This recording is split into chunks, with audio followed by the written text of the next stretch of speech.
because I'm the nice guy. That's the reason why it's happening. That I'm a decent man, or however it's phrased. That, that's why they're coming, because Biden's a good guy.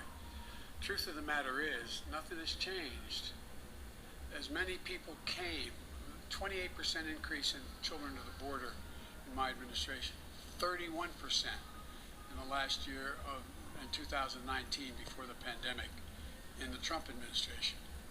It happens every single solitary year. There is a significant increase in the number of people coming to the border in the winter months of January, February, March.